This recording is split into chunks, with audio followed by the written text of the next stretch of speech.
And a really terrific feature coming out tonight as part of the ESPN cover story. Senior writer Mina Kimes reports on the unbreakable bond between DeAndre Hopkins and his mother, built out of tragic circumstances.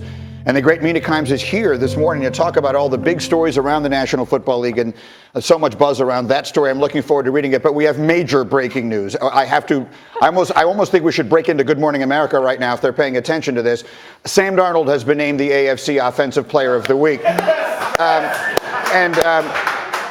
So, Mina, I suppose I will ask you the natural question here. Yes. Do we think that Sam Darnold is a top-flight NFL quarterback, or do we think he's the greatest player that ever lived? I don't know. The gold jacket is obviously coming. Domonique knows we did a draft show. I've been high on Darnold from day one. I was really heartened by what we saw at him this Sunday, in particular the deep ball, because one of my concerns when they brought on Adam Gase was that they were going to have a more dink-and-dunk style offense, but he actually has a really underrated deep ball. Obviously, Robbie Anderson gets downfield. So for them to air it out like that was extremely promising for Jets fans. Yeah, you were high on him when everyone was getting all excited about Baker. You were still whispering about that Darnold high, so I'm happy to see him playing well. Mostly for you, not much for Greeny.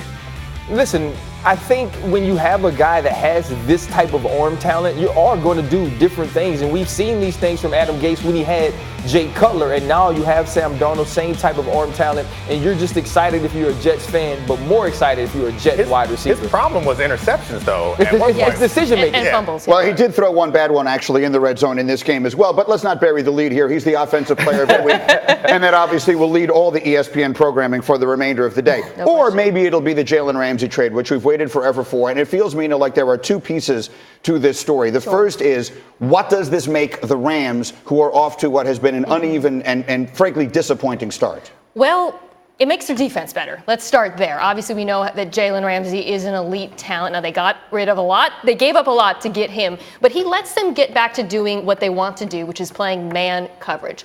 Before they traded for Marcus Peters, Wade Phillips had them running man more than half the time. Marcus Peters struggled with that, so he made adjustments. Actually, at the beginning of this year, they were playing zone, the fourth most in the NFL. Jalen, as we all know, he wants to play man. He has not made a secret of that. I actually think him and Wade Phillips, both from a football and a personality sense, are a perfect match. Yeah, cover one, single high man. They've only run 17% of the time so far this season. In the modern NFL, you can't live like that. The Patriots, 50% of the time. The league average is 36% of the time. So they're excited to have a guy like this. But the problem is, you need three corners in this league. And now they got one and maybe two if you count Roby Coleman. Yeah, you look at Roby Coleman in the slot. Maybe David Long, who's a five-star baby from Michigan, can come in and play and do some things.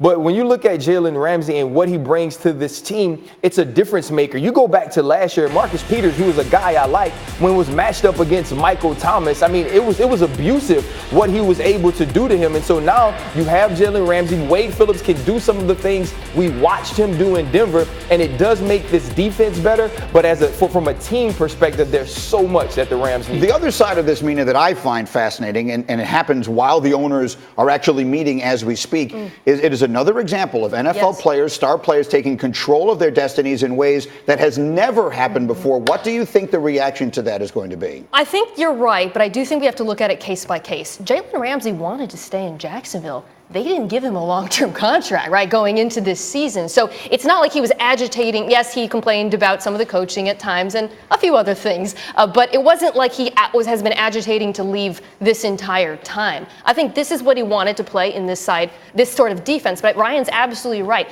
The defense wasn't the problem with Los Angeles so far this season. It's been the offense in particular. It's been that offensive line. All right, and then we have to get to what most other people besides me consider to be the biggest story, and that is the Dallas Cowboys and the status of their head coach, Jason Garrett. Jerry Jones talking about that yesterday, and we all found these comments fascinating.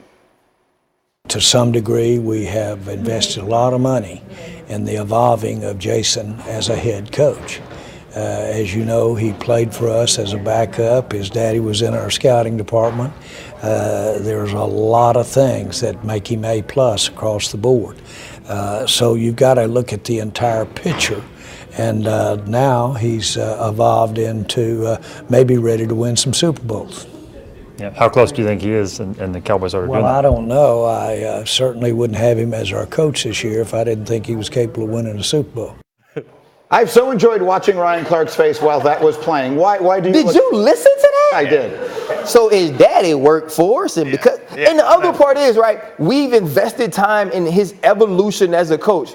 So that means when he was your backup, you were like, yeah, one day he's going to be our coach. And then when he was your assistant coach, one day he's going to be our head coach. And then you say you've invested all this into his evolution as a coach. And when they ask you the one question that you should be trying to answer with his evolution as a coach, you say you don't know. If I invest years and decades into a person, after that time, I'm going to know who you are. Like if you ask me, RC, do you know your wife?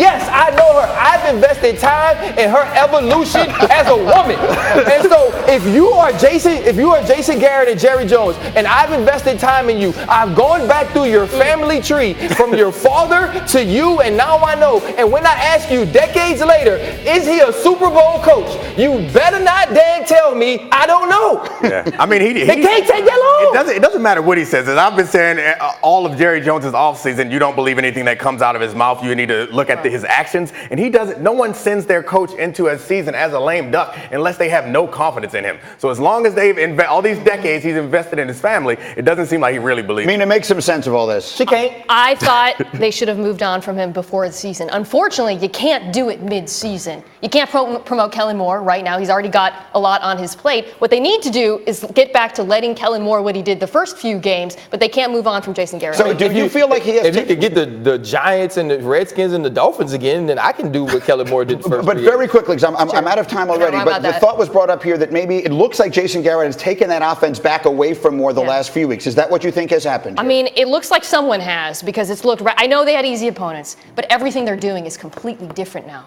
right? Yeah. Less play action, less creativity, less motion. It's I a was disaster. on record the first 3 weeks of saying that what they were doing from an offensive schematic standpoint was not revolutionary, and it still isn't. All right. Once again, the ESPN cover story, Mina's piece on DeAndre Hopkins and the bond with his mother comes extraordinarily highly recommended. Wonderful to have you. Anytime you're in town, Mina, we love to have you here. Thank you. Meanwhile, Maria, where do we go next? Well, we got to run the Hurry Up. Dan Graziano joining me over. Hurry up, Dan. I'm hurrying. Okay, everyone get it together.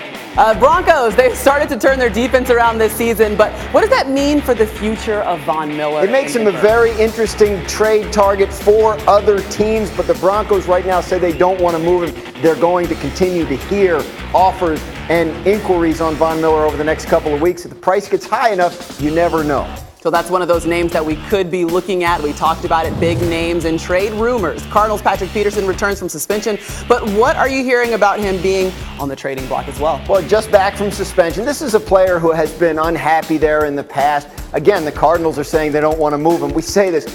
24 hours ago, the Jaguars were saying they didn't want to trade Jalen Ramsey, so take it with a grain of salt. Just back from suspension, he'll play a couple of games, and he will be top on the list of teams that need cornerback, and that is a lot of teams. What about the Redskins? Let's talk about their left tackle, Trent Williams. He has not played all season long, so what are the chances that he could get traded? He has not played. He has not returned texts or phone calls. This is a great mystery of the season. Where is Trent Williams? What does he want? When will he be back?